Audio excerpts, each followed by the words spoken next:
الحمد لله رب العالمين والصلاة والسلام عليك يا صفوة الأنبياء والمرسلين أما بعد فأعوذ بالله من الشيطان الرجيم بسم الله الرحمن الرحيم قال الله تبارك وتعالى في القرآن الكريم إن الصلاة تنهى عن الفحشاء والمنكر صدق الله العظيم وبلغنا رسوله النبي الكريم وقد صدقت أنت يا سيدي يا سيدي يا سيدي يا مكي يا مدني يا عربي يا قرشي يا هاشمي ويا سيدنا يا سيدنا يا سيدنا يا حبيبنا يا طبيبنا يا حبيب المصطفى المجتبى صلی اللہ علیہ وآلہ وسلم. لائق صد احترام علماء کرام، مشائخ اعظام، حضرت علامہ قبلہ وقار پاشا صاحب مدظ اللہ العالی، ماشاء اللہ دیگر سلاسل کے عظیم بزرگ، طلاب العلم، علماء، کامل الفقہ ماشاء اللہ، اور جناب شوکت صوفی صاحب اور دیگر عظیم انڈیا کی معروف ترین شخصیت، معروف ترین ایڈوکیٹ جناب نثار بیگ صاحب، اور حضرت علامہ ڈاکٹر اخلاق شرفی صاحب، حضرت ڈاکٹر نعیم صاحب مدظ اللہ العالی، اور وائس پریزیڈنٹ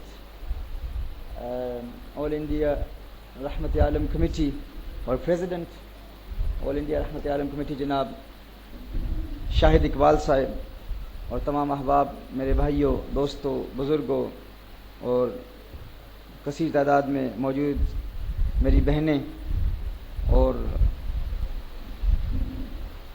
بتایا گیا ہے کہ باہر سینکڑوں کی تعداد میں لوگ ایسے باہر سڑکوں پر بھی موجود ہیں جو ہال کے اندر نہیں آ سکتے، دیگر بزرگ بھی تشریف لا رہے ہیں. ہم تمام کو آج کی اس بزم میں خوش آمدید کہتے ہیں. اہلا و سہلا، مرحبا، السلام علیکم ورحمۃ اللہ وبرکاتہ. جیسا کہ گزشتہ کانفرنس میں اعلان کیا گیا تھا اور کافی عرصے سے فلائرز، پوسٹرز، بینرز، بل بورڈز کے ذریعے آپ کو بتایا گیا تھا کہ ایک کانفرنس عقائد اہل سنت والجماع کے حوالے سے ہوگی اور دوسرا پروگرام تربیتی نشست اور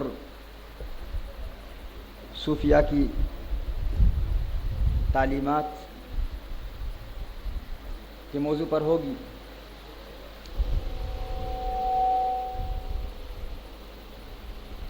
کل ہماری کانفرنس میں الحمدللہ بہت تفصیل سے عقائد پر کلام ہوا، اور یہیں آل انڈیا رحمت عالم کمیٹی کا سلوگن ہے اصلاح عقائد اور اصلاح معاشرہ.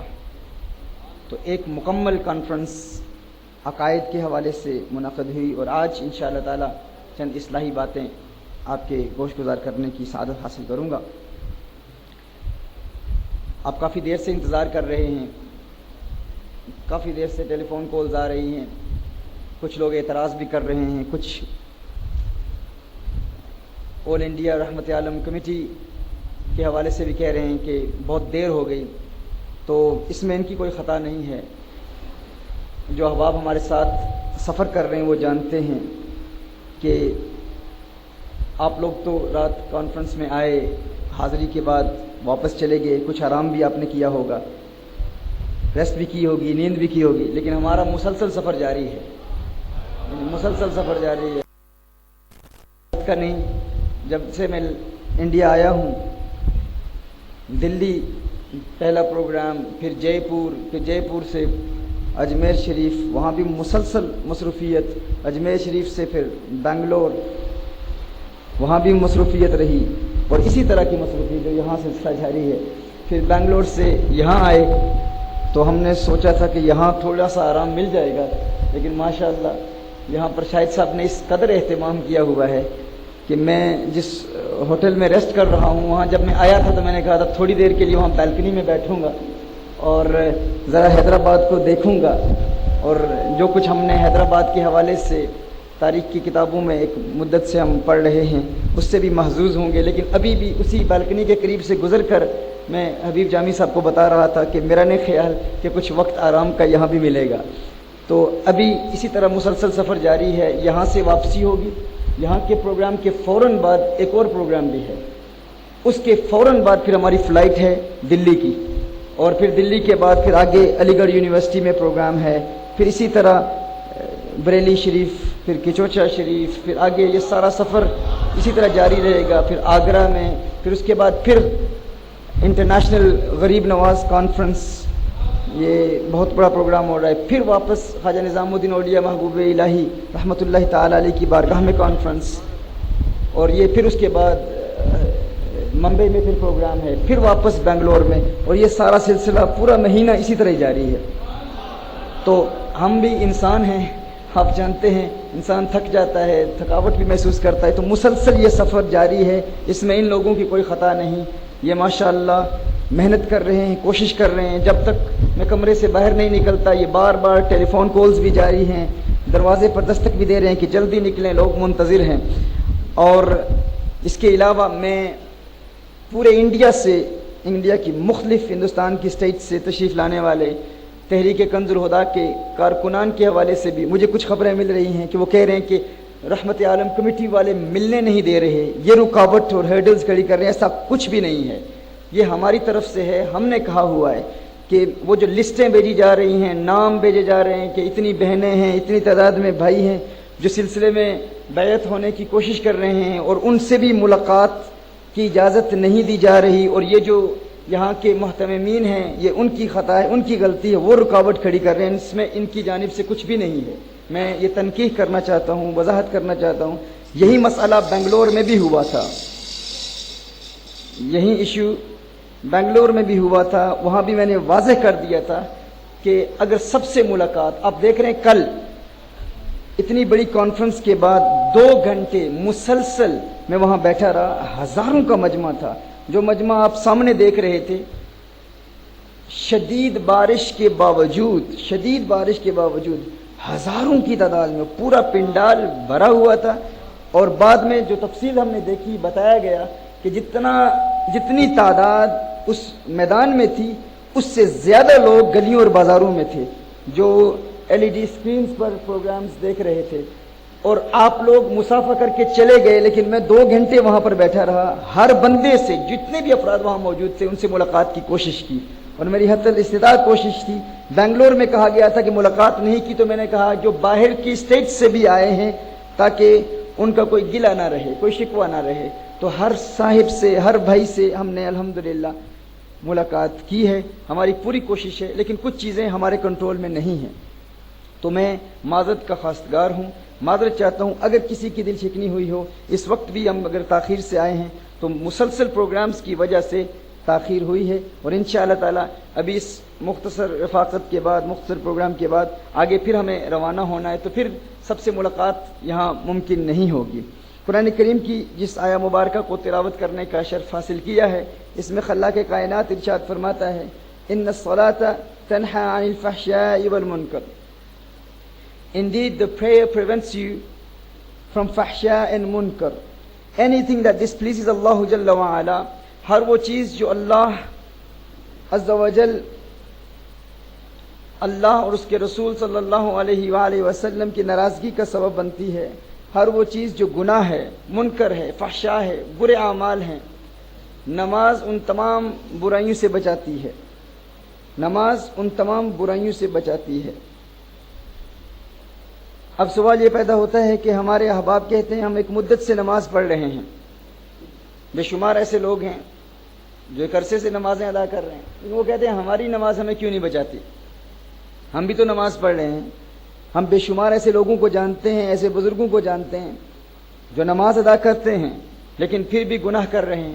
نماز ادا کرتے ہیں لیکن وہ آنکھوں سے گناہوں کا ارتکاب کر رہے ہیں، زبان سے گناہ کر رہے ہیں، کانوں سے گناہ کر رہے ہیں، ہاتھوں سے گناہ کر رہے ہیں. آخر کیا وجہ ہے؟ ہم ایک عرصے سے نماز ادا کر رہے ہیں لیکن ہماری نماز ہمیں گناہوں سے کیوں نہیں بچاتی؟ یاد رکھیے، ایک ہے نماز ادا کرنا اور ایک ہے نماز قائم کرنا. نماز ادا کرنا اور نماز قائم کرنا، ان دونوں میں بہت بڑا فرق ہے۔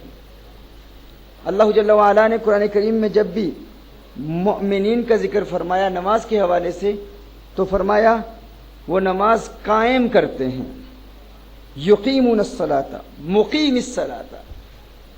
اور جب بھی منافقین کا ذکر فرمایا تو یصلون، وہ نماز ادا کرتے ہیں۔ تو پتہ چلا نماز ادا کرنا اور ہے، نماز قائم کرنا اور ہے۔ نماز ادا کرنے اور نماز قائم کرنے میں بہت بڑا فرق ہے۔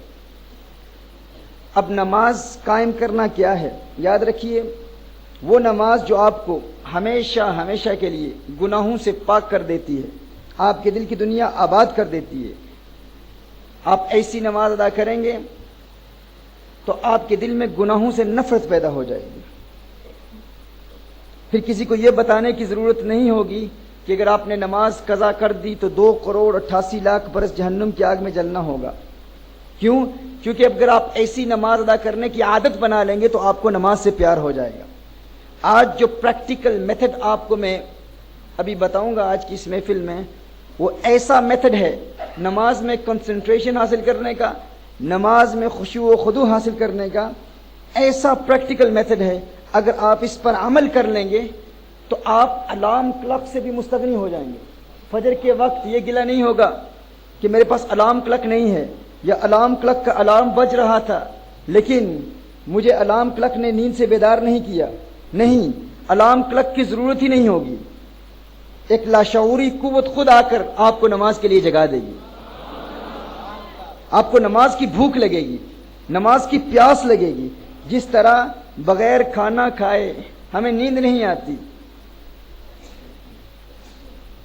اگر ہم نے کھانا نہیں کھایا ہو، اگر پیاس لگی ہو تو ہمیں پانی کی طلب ہوتی ہے، ہم سوتے نہیں اس وقت تک جب تک پانی نہ پی لیں۔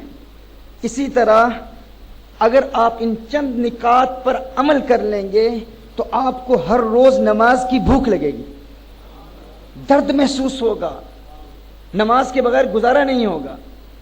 2 وقت روٹی نہ کھائیں تو گزارا نہیں ہے، تکلیف محسوس ہوتی ہے۔ اگر آپ ان چند نسخوں پر عمل کر لیں گے جو ابھی آپ کی بارگاہ میں پیش کروں گا انشاءاللہ، تو ہر روز آپ کو نماز کی 5 وقت بھوک لگے گی، پیاس محسوس ہوگی۔ نماز کے بغیر نیند نہیں آئے گی، کام میں دل نہیں لگے گا۔ وہ کون سے پریکٹیکل میتھڈز ہیں وہ بھی آپ کی بارگاہ میں انشاءاللہ تعالی عرض کروں گا۔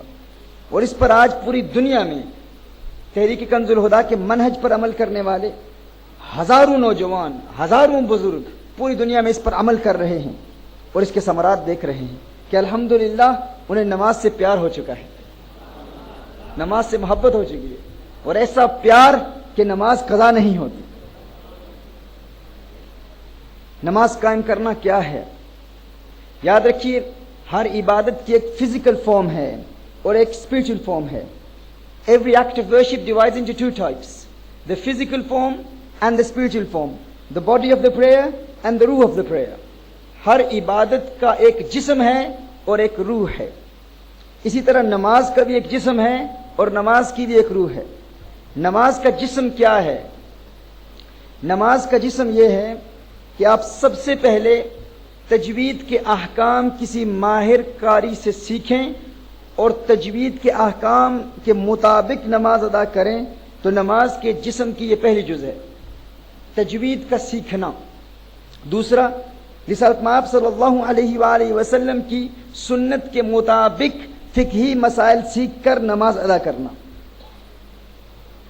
کسی عالم دین سے فقہی مسائل سیکھ کر سنت کے مطابق نماز ادا کرنا، یہ نماز کا جسم ہے۔ تو نماز کا جسم کیا ہے؟ نماز کی باڈی کیا ہے؟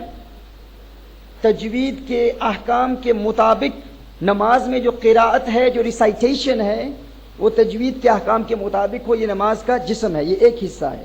دوسرا حصہ کیا ہے؟ فقہی مسائل کا سیکھنا۔ اور یہ آسان ہے، یہ مشکل نہیں ہے، یہ بہت آسان ہے۔ اب نماز کی روح کیا ہے؟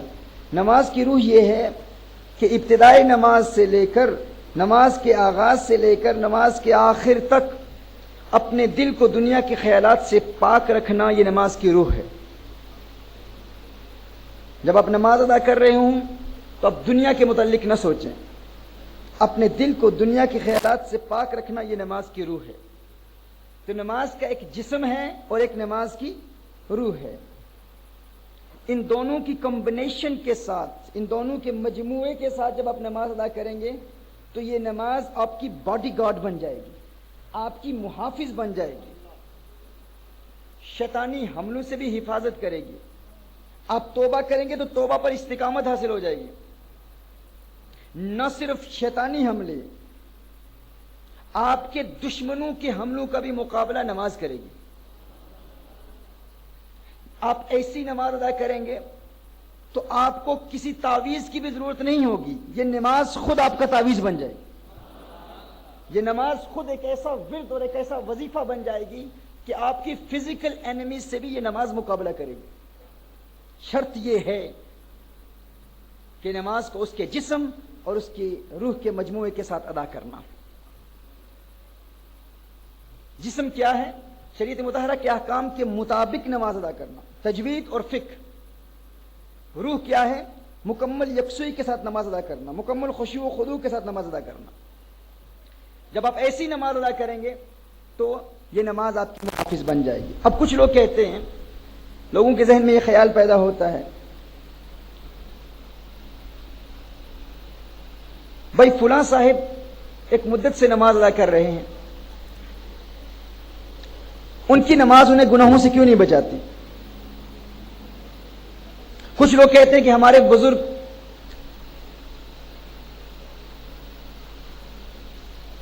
ہمارے نانا ہمارے دادا نماز پڑھتے ہیں تو ان کی آنکھوں سے اشکوں کی برسات جاری ہوتی ہے، اتنی یکسوئی، اتنی توجہ، ایسا خشوع و خضوع نماز میں حاصل ہوتا ہے، رو رہے ہوتے ہیں، رقت طاری ہوتی ہے، لیکن نماز کے بعد وہ غیبت کر رہے ہیں، نماز کے بعد جھوٹ بول رہے ہیں، نماز پڑھ رہے ہیں لیکن پھر بھی گناہوں کا ارتکاب ہے، پھر بھی گناہوں میں ملوث ہیں۔ ان کی نماز انہیں گناہوں سے کیوں نہیں بچاتی؟ آپ کہتے ہیں کہ نماز ایک باڈی گارڈ بن جاتی ہے، آپ کو گارڈ کرتی ہے، آپ کو پروٹیکٹ کرتی ہے۔ وہ تو پوری توجہ سے نماز ادا کرتے ہیں، ان کی نماز ان کو گناہوں سے کیوں نہیں بچاتی؟ اچھا، وہ یہ بھی گلہ کرتے ہیں فلاں شخص نے مجھ پر جادو کر دیا، فلاں نے تعویذ کر دیے، کبھی اپنے کاروبار کے حوالے سے پریشان ہیں، معاشی زبوحالی کا شکار ہیں، تنگ دستی ہے، پریشانی ہے۔ اگر نماز پریشانیوں کو دور کر دیتی ہے تو فلاں شخص جو پوری یکسوئی کے ساتھ، پورے انہماک قلب کے ساتھ نماز ادا کرتا ہے، ان کی نماز پریشانیوں سے کیوں نہیں بچاتی؟ ایک تو یہ کہا جاتا ہے۔ تو یاد رکھیے، ہم کہتے ہیں نماز باڈی گارڈ بن جاتی ہے، دشمنوں کے حملوں کا مقابلہ کرتی ہے، لیکن اس کے لیے دو چیزیں ضروری ہیں۔ پہلا یہ ہے کہ نماز کی فزیکل فارم بھی ہو، اسپرچل فارم بھی ہو، نماز کی باڈی بھی ہو اور نماز کی روح بھی ہو۔ اچھا، ایک اور شکوہ کیا جاتا ہے، فلاں شخص تو عالم دین ہے، فلاں تو قاری قرآن ہے، بہترین ماہر ہے قرات کا، امام مسجد ہیں، بے شمار لوگ ان کے پاس آ کر تجوید کا علم پڑھتے ہیں، فقہ کے ماہر ہیں، جب وہ نماز ادا کرتے ہیں تو بہت بہترین نماز ادا کرتے ہیں، لیکن نماز کے بعد وہی امام صاحب گناہوں میں بھی ملوث ہیں، غیبت بھی کر رہے ہیں، چغلی بھی کر رہے ہیں، جھوٹ بھی بول رہے ہیں، تو ان کی نماز تو بہترین ہے۔ آپ کہتے ہیں کہ نماز باڈی گارڈ بن جاتی ہے، نماز شیطانی حملوں سے بھی بچاتی ہے، دشمن کے حملوں سے بھی بچاتی ہے، لیکن وہ بہترین ماہر قرات بھی ہیں، لیکن ان کی نماز انہیں گناہوں سے کیوں نہیں بچاتی؟ وہ اس لیے کیونکہ عین ممکن ہے ان کی نماز کا جسم تو مضبوط ہو، فزیکل فارم تو موجود ہو، لیکن نماز کی روح سے محروم ہو۔ دونوں کی کمبینیشن ضروری ہے۔ اور وہ بزرگ جو نماز میں رو رہے ہوتے ہیں، عین ممکن ہے نماز کی روح تو ہے لیکن نماز کا جسم نہیں ہے۔ اب نماز کا جسم کیا ہے؟ اس کی ایک مثال سماعت فرما لیں۔ اکثر لوگ کہتے ہیں، ہم ان سے کہیں کہ آپ کا کیا حال ہے؟ وہ کہتے ہیں الحمدللہ میں ٹھیک ہوں، الحمدللہ میں ٹھیک ہوں۔ اب الحمدللہ کا معنی کیا ہے؟ الحمدللہ اور الحمدللہ میں زمین و آسمان کا فرق ہے۔ اب حاء کا مخرج وسط الحلق ہے، یہ درمیان سے، middle of the throat، الحمدللہ۔ اب اگر کسی نے کہا الحمدللہ تو الحمد ہا کا ایک لغوی معنی موت بھی ہے، لنگوسٹکلی الحمد کا ایک معنی موت بھی ہے، ڈیتھ۔ تو آپ یہ کہنا چاہ رہے ہیں تمام تعریفیں اللہ کے لیے ہیں، لیکن نماز پڑھتے ہوئے کہہ رہے ہیں الحمدللہ رب العالمین۔ اس کا مطلب ہے موت اللہ کے لیے ہے۔ اگر آپ نے یہ کہہ دیا تو نماز کا جسم تو ختم ہو گیا نا، یعنی ایک معنی الحمد کا موت بھی ہے۔ تو اگر آپ نے یہ کہہ دیا الحمدللہ، یہ نہیں کہا الحمدللہ، تو نماز کا جسم ختم ہو گیا۔ تو وہ بزرگ جو پوری یکسوئی کے ساتھ نماز ادا کر رہے ہیں، پورے خشوع و خضوع سے نماز ادا کر رہے ہیں، بظاہر ان پر رقت بھی طاری ہے، ان کا دل دنیا کے خیالات سے پاک ہے، نماز کی روح تو ہے، لیکن عین ممکن ہے کہ وہ نماز کے جسم سے محروم ہے۔ اور دوسری جانب ایک قاری قرآن ہے، عالم دین ہے، اس کے پاس نماز کا جسم ہے لیکن نماز کی روح سے محروم ہے۔ وہ دنیا کے خیالات میں دنیا کے متعلق سوچ رہا ہے۔ تو باڈی گارڈ کیا ہوتا ہے؟ دیکھیے، اگر آپ کا کوئی محافظ ہے، اگر کسی کو آپ کا محافظ بنایا جائے اور وہ فزیکلی بہت ہیلتھی ہو، باڈی بلڈر ہو، آپ پر آپ کا دشمن حملہ کرے تو وہ باڈی بلڈر، وہ جو فزیکلی بہت ہیلتھی ہے، بہت طاقتور ہے، وہ وہاں پر موجود ہے، آپ کے ساتھ ہے، لیکن اس میں روح ہی موجود نہیں ہے۔ آپ کو دشمن آپ پر حملہ کرے اور وہ آپ کو نہ بچائے تو آپ یہ گلہ کرنے میں حق بجانب ہوں گے کہ یہ فزیکلی اتنا سٹرانگ ہے، اس نے مجھے کیوں نہیں بچایا؟ بھائی تیری اس فزیکل سٹرینتھ کا کیا فائدہ؟ تیری اس فزیکل طاقت کا کیا فائدہ؟ تو نے مجھے بچایا کیوں نہیں؟ تو میرا باڈی گارڈ ہے۔ تو ہر شخص کہے گا ہر چند کہ وہ طاقتور ہے، بظاہر فزیکلی بہت سٹرانگ ہے، لیکن اس کے جسم میں روح ہی نہیں ہے، تو وہ تجھے کیسے بچائے گا؟ وہ تو ایک قوی لاش ہے بظاہر، اے ہیلتھی ڈیڈ باڈی، تو وہ آپ کی باڈی کو کیسے گارڈ کرے گا؟ وہ آپ کو کیسے بچائے گا؟ این اسی طرح ایک دوسرا شخص ہے جس کے جسم میں روح تو موجود ہے لیکن جسمانی طور پر اتنا کمزور ہے کہ اپنے پاؤں پر کھڑا نہیں ہو سکتا۔ آپ کا دشمن آپ پر حملہ کرتا ہے، وہ آپ کو نہیں بچاتا، آپ اسے کہتے ہیں تیرے اندر روح ہے، تو نے مجھے کیوں نہیں بچایا؟ تو ایک سمجھدار شخص کہے گا روح تو ہے لیکن فزیکلی اس کی اسٹیج تو دیکھو، وہ اتنا کمزور ہے، اپنے پاؤں پہ کھڑا نہیں ہو سکتا، تمہیں کیسے بچائے گا؟ اس کی باڈی نہیں ہے۔ تو نماز کی باڈی بھی چاہیے اور نماز کی روح بھی چاہیے، ان دونوں کی کمبینیشن کے ساتھ جب آپ نماز ادا کریں گے تو یہ وہ نماز ہے جو آپ کو گناہوں سے بھی بچائے گی، شیطان کے حملوں سے بھی بچائے گی اور فزیکل اینیمیز سے بھی بچائے گی۔ اس کا طریقہ کار کیا ہے؟ سب سے پہلے نماز کی باڈی کو مضبوط بنائیے، تجوید کے احکام سیکھیے، فقہ کا علم سیکھیے، بیسک بنیادی مسائل آپ سیکھیں۔ وہ آسان ہے، 2-3 ہفتوں میں شارٹ کورسز کے ذریعے آپ فقہی مسائل، بنیادی نیسسری مسائل آپ سیکھ سکتے ہیں اور بیسک مخارج تجوید کے آپ سیکھ سکتے ہیں۔ لیکن جو مشکل کام ہے وہ نماز کی روح ہے۔ آج انشاءاللہ اس گیدرنگ میں ہم نماز کی روح پر کلام کریں گے کہ نماز میں کنسنٹریشن حاصل کرنے کے پریکٹیکل میتھڈز کیا ہیں۔ یاد رکھیے یہ 20 پوائنٹس ہیں، 5 نماز کے باہر مطلقاً، 5 وضو کے دوران، 5 اذان کے دوران اور 5 پوائنٹس نماز کے اندر دوران نماز۔ اب اس مختصر نشست میں میں صرف نماز کے اندر ایک پوائنٹ ہے اس پر کلام کروں گا اور چند مطلقاً جنرل پوائنٹس ہیں ان پر بھی کلام کروں گا۔ نماز کے باہر یہ کیا ہے؟ نماز کی روح حاصل کرنے کا طریقہ، نماز کی روح تک رسائی حاصل کرنے کا طریقہ، پوری نماز میں خشوع و خضوع حاصل کرنے کا طریقہ۔ لوگ کہتے ہیں میں نماز پڑھتا ہوں تو بڑے وسوسے آتے ہیں، نماز پڑھتا ہوں تو انہماک قلب کے ساتھ نماز ادا نہیں کر پاتا، توجہ نہیں حاصل ہوتی، کنسنٹریٹ نہیں کر پاتا۔ اس کا طریقہ کیا ہے؟ تو اس کا ایک طریقہ یہ ہے، 5 پوائنٹ جس طرح میں نے کہا وہ کمپلیٹ 20 پوائنٹس پر کلام کرنا یہ اس مختصر نشست میں پاسبل نہیں ہے،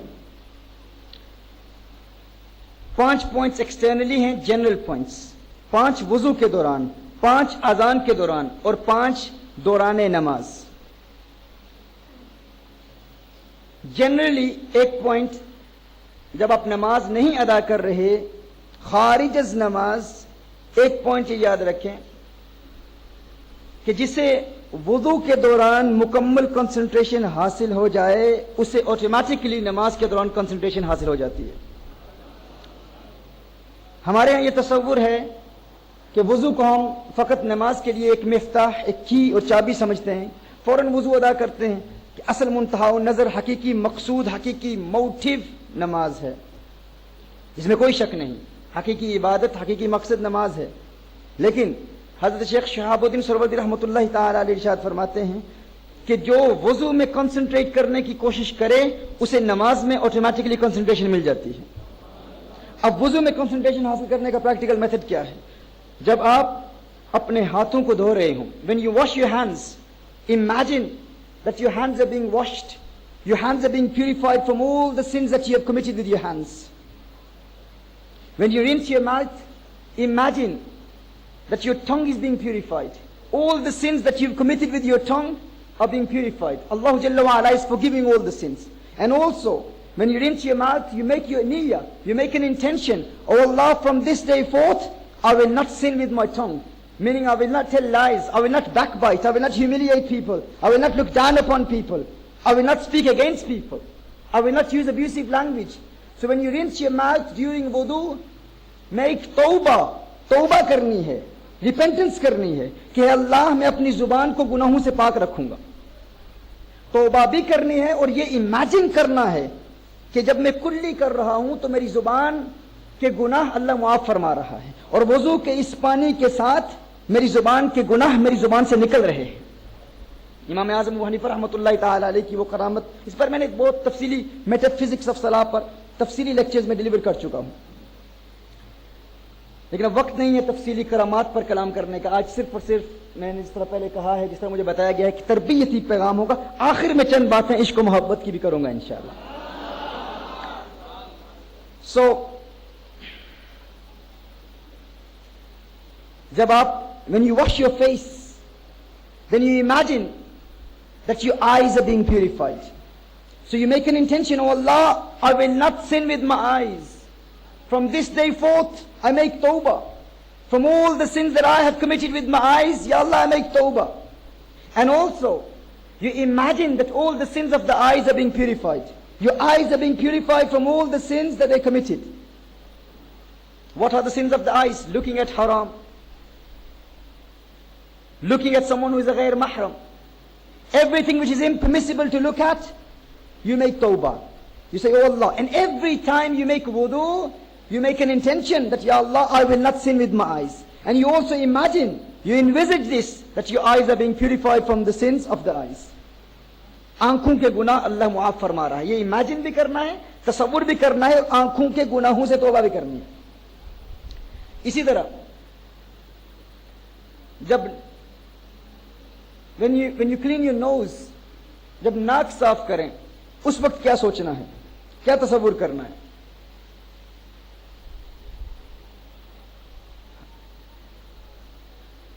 جب ناک صاف کریں گے تو یہ سوچنا ہے کہ آج کے بعد میں نے کھوجی نہیں بننا، ایک سنیفر ڈاگ نہیں بننا۔ سنیفر ڈاگ آپ جانتے ہیں، ایئرپورٹس پر سنیفر ڈاگ ہوتے ہیں، وہ کتے وہ سونگ کے بتا دیتے ہیں کہ اس کے بیگ میں کیا ہے۔ ہمارے ہاں انسانوں میں بھی یہ عادت ہے، فلاں نے کیا کیا، ایک کھوجی بن جاتے ہیں، ہم ڈیٹیکٹیو بن جاتے ہیں۔ ناک کا غلط استعمال یہی ہے، لوگوں سے باتیں کرنا، فلاں نے کیا کیا، فلاں کون سا کرائم کر رہا ہے، فلاں کون سے گناہ میں ملوث ہے، فلاں کون سے گناہ کا ارتکاب کر رہا ہے، فلاں کا کاروبار کیسا جا رہا ہے، فلاں کامیاب ہے یا ناکام ہے۔ یہ ناک کا عمل ہے۔ میں نے فلسفی آف اسلامک لیگل سسٹم، مقاصد و شریعہ پر ڈیٹیل لیکچرز ڈیلیور کیے ہیں، اس میں ہم نے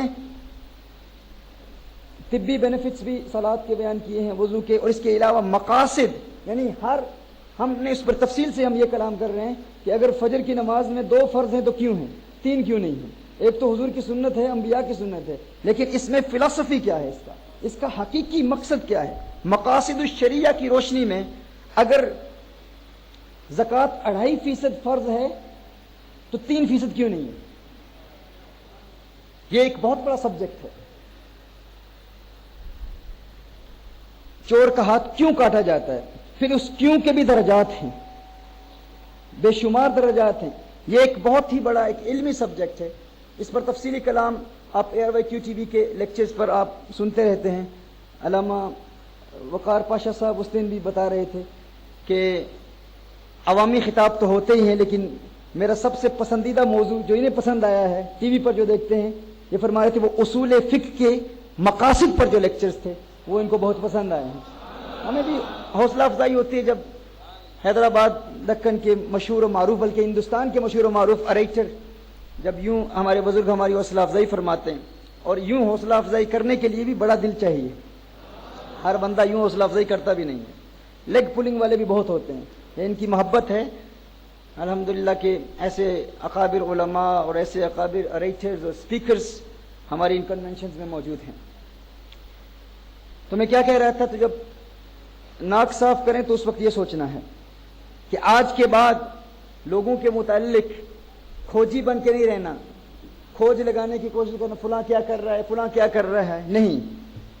من حسن المرء ترک ما لا یعنی، من حسن الاسلام، اسلام کی خوبصورتیوں میں یہی ہے کہ جس چیز کا آپ کو تعلق نہیں، جس چیز سے آپ کو تعلق نہیں اس کو ترک کر دیں. اسی طرح جب کان کا مسح کریں گے تو کان کے گناہوں سے توبہ کریں گے. سر کا مسح کریں گے تو خیالات کو پاک کرنے کا ارادہ کریں گے. پھر خیالات کو، برے خیالات سے بچنے کا جو پریکٹیکل میتھڈ ہے، اس میں پھر 5 سٹیجز ہیں. ایک حاجس ہے، ایک حدیث نفس ہے، ایک خاطر ہے، ایک عزم ہے، ایک ہم ہے. یہ برے خیالات ہیں. ان کے 5 ڈیفرنٹ سٹیجز ہیں. ہر وضو میں ایک سٹیج کا مقابلہ کرنا، یعنی 5 ڈیفرنٹ سٹیجز ہیں. ہر روز جب آپ وضو کریں گے 5 نمازوں کے لیے تو آپ اپنے خیالات کا تزکیہ یوں کریں گے، یعنی یہ ذہن کا تزکیہ ہے. اپنے خیالات کو، اپنے ذہن کو برے خیالات سے پاک رکھنا، اس کا پریکٹیکل میتھڈ ہے. بہرحال یہ وضو کا طریقہ ہے. پھر اس کے علاوہ یہ تصور کرنا وضو کے دوران کہ وضو کے اس پانی سے بروز قیامت my face will be illuminated، میرا چہرہ نورانی ہو جائے گا. The nur of my face will increase on the day of judgment with the blessings of this water of wudu. So you imagine this, you envisage this. When you wash your face, you think, this is the water with which my face will be illuminated on the day of judgment. My hands will be illuminated on the day of judgment. My feet will be illuminated on the day of judgment. یہ تصور کرنا کہ میرے چہرے کے نور کا اضافہ بروز قیامت اسی وضو کے پانی سے ہوگا. سو وضو میں جتنا کنسنٹریشن کا لیول ہائی ہوگا اتنی ہی کنسنٹریشن آپ کو نماز میں ملے گی. اب نماز میں مکمل طور پر توجہ حاصل کرنے کے لیے آج کی اس نشست میں ہم صرف 6 پوائنٹس بیان کریں گے جو نماز کے انٹرنل پوائنٹس میں سے ایک پوائنٹ ہے جو پھر 6 اقسام پر منقسم ہوتا ہے. ایک پوائنٹ، اس کی پھر 6 قسمیں ہیں. یعنی انٹرنلی نماز میں کنسنٹریشن حاصل کرنے کے لیے 5 پوائنٹس ہیں. ان 5 میں سے ایک یہ ہے مطلقاً نماز میں کیا کیا سوچنا ہے. مطلقاً جنرلی نماز میں کیا سوچنا ہے. مطلقاً جن چیزوں کے متعلق نماز میں سوچنا ہے وہ 6 چیزیں ہیں. 6 چیزیں. ان میں سے پہلی چیز کیا ہے؟ سب سے پہلے نماز کی ٹرانسلیشن سیکھنا بڑا ضروری ہے. نماز کا ترجمہ سیکھنا بڑا ضروری ہے. It is important that we learn the translation of Salah. When we offer our prayer, we are communicating with Allah Jalla wa Ala.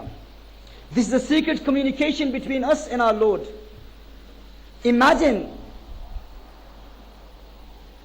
if you are in the court of a king, a famous person, a president of a country or a prime minister of a country, and you are praising that president or that prime minister, and you're praising him in a language that you do not understand yourself, and your motive behind praising the prime minister or the president is to please him. You want to praise him. Why do you want to praise him? You want to please him. You want to make him happy. Imagine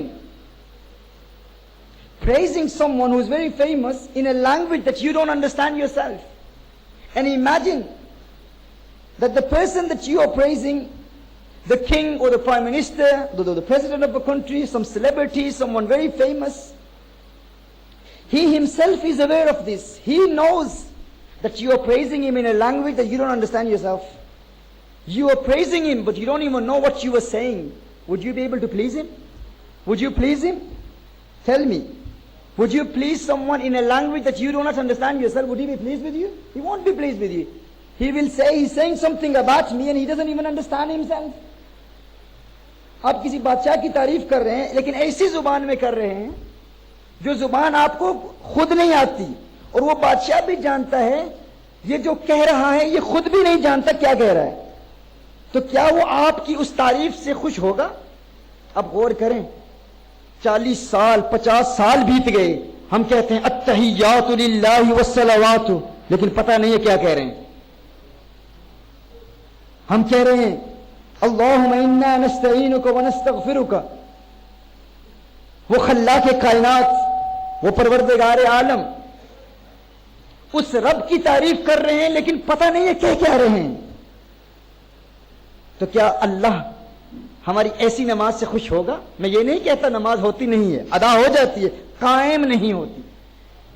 قائم اور ادا میں بہت بڑا فرق ہے. تو سب سے پہلا پوائنٹ کیا ہے؟ نماز کی ٹرانسلیشن میمورائز کرنی ہے. کیا کرنا ہے؟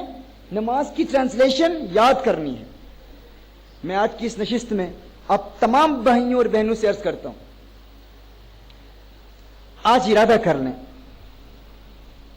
کہ ہم تمام نماز کی ٹرانسلیشن کو زبانی یاد کریں گے. یہ عہد کر لیں آج کہ ہم تمام نماز کی ٹرانسلیشن کو زبانی یاد کریں گے. ایون اگر آپ کا if you have a weak memory, if it's impossible for you, you think that it's difficult for you to memorize the translation, there is such barakah in this. In England, there's a lot of students, a lot of young people who have memorized the translation of Salah. And when I ask people, make an intention, a collective intention, a lot of elderly people, they come to me and they say, it's impossible, these young people can do it, it's possible for them. They have strong memories, it's possible, they can memorize Salah translation, but we can't do it. But I ask them, you make an intention, and Allah will make it possible for you. I know people who said that we have a very weak memory. ہمارے حافظے بہت کمزور ہیں, نہیں ہو سکتا, لیکن انہوں نے ہمت کی, اللہ نے ایسا کرم فرمایا کہ ایک ہفتے میں انہوں نے نماز کی مکمل ٹرانسلیشن یاد کر لی. تو یہ پاسبل ہے, مت سمجھے یہ امپاسبل ہے, لیکن اس کے لیے ہم نے یہ عہد کرنا ہے, یہ ارادہ کرنا ہے. آج کی اس آل انڈیا رحمت عالم کمیٹی کی اس نشست میں ہم نے سب سے پہلا سبق یہ حاصل کیا ہے جو ہم اپنے ساتھ انشاءاللہ تعالیٰ لے جائیں گے اور اس پر عمل کریں گے کہ ہم نے نماز کی ٹرانسلیشن یاد کرنی ہے, سب نے انشاءاللہ. اس کے لیے عالم ہونا ضروری نہیں ہے, صرف نحو پڑھنا ضروری نہیں ہے, عربک لینگویج ضروری نہیں ہے. اگر آپ کی فرسٹ لینگویج انگلش ہے, ہندی ہے, اردو ہے, جو بھی ہے, آپ اس لینگویج میں نماز کی ٹرانسلیشن آپ خرید لیں اور آپ نماز کا ترجمہ یاد کر لیں. نماز کا ترجمہ جب یاد ہو جائے گا اور نماز ادا کریں گے تو انشاءاللہ تعالیٰ آپ دیکھیں گے, پھر نماز کی ٹرانسلیشن پر آپ غور کریں گے. جب الحمدللہ رب العالمین پڑھیں گے تو توجہ کریں گے, تو انشاءاللہ تعالیٰ آپ محسوس کریں گے جو آپ پڑھ رہے ہیں اس پر توجہ کریں گے, غور کریں گے, تو نماز میں انشاءاللہ تعالیٰ خشوع و خضوع حاصل ہوگا. یہ پہلا پوائنٹ ہے. This is the first point. Second point, جب آپ نماز ادا کر رہے ہیں, اور یاد رکھیے میرے پاس وقت نہیں ہے کہ میں اس پر دلائل پیش کروں, ہر پوائنٹ پر تفصیلی دلائل قرآن و سنت کی روشنی میں پیش کر چکا ہوں. یہ سارے لیکچرز انٹرنیشنل میڈیا پر ڈیلیور ہو چکے ہیں, یوٹیوب پر بھی آپ کو یہ لیکچرز مل سکتے ہیں. اگر کسی کو ریفرنسز چاہیے تو انشاءاللہ وہ ریفرنسز آپ کو وہاں مل جائیں گے. ابھی میں انشاءاللہ صرف پوائنٹس بیان کر رہا ہوں. سیکنڈ پوائنٹ کیا ہے؟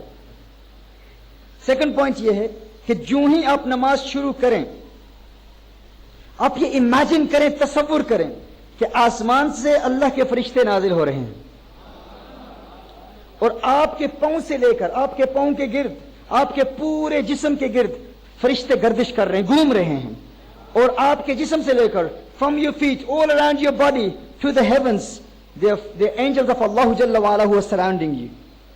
Angels of Allah Jalla wa Ala. جب ایک مؤمن پوری یکسوئی کے ساتھ نماز ادا کرتا ہے تو اللہ جل وعلا کے فرشتے آسمان سے نازل ہوتے ہیں. اس کی نماز کے لیے نازل ہوتے ہیں.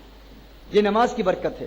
تو جب آپ نماز میں یہ تصور باندھیں گے میں نماز ادا کر رہا ہوں اور میری اس نماز کی برکت سے اللہ جل وعلا فرشتوں کو بھیج رہا ہے. میں نماز ادا کر رہا ہوں, میرے پاس کرکٹ لگا ہوا ہے, انڈیا ورلڈ کپ کھیل رہا ہے, میری توجہ اس طرف ہے, بتانے والے بتا رہے ہیں اتنا سکور ہو گیا, اتنا سکور ہو گیا, فوراً نماز ادا کرنے کی جلدی ہے کہ فوراً نماز ختم کر دوں. ہاں کیونکہ میچ دیکھنا ہے. فوراً اپنے آپ سے آپ کہیں گے, میں کہوں گا ثاقب کیا سوچ رہا ہے, کیا سوچ رہا ہے؟ تیری اس نماز کے لیے اللہ جل وعلا کے فرشتے آسمان سے نازل ہو رہے ہیں اور تو کرکٹ کے متعلق سوچ رہا ہے. ان فرشتوں کو امیجن کرنا ہے. یعنی آپ سوچ لیں جو بھی آپ کے ذہن میں آپ کی پسندیدہ سپورٹس ہیں یا کاروبار ہے یا کالجز یونیورسٹیز کے خیالات جو اکثر نماز کے دوران آتے ہیں, جو ہی آپ تصور باندھیں گے کہ آسمان سے فرشتے میری اس نماز کے لیے نازل ہو رہے ہیں اور میں دنیا کے متعلق سوچ رہا ہوں, تو فوراً آپ متنبہ ہو جائیں گے, تنبیہ کریں گے, اپنے آپ کو الرٹ کریں گے. یہ دوسرا پوائنٹ ہے. پھر آپ سے عرض کرتا ہوں, پہلا پوائنٹ کیا ہے نماز کی؟ جی اب میں نہیں کہوں گا, اب آپ کہیں گے. پہلا پوائنٹ کیا ہے؟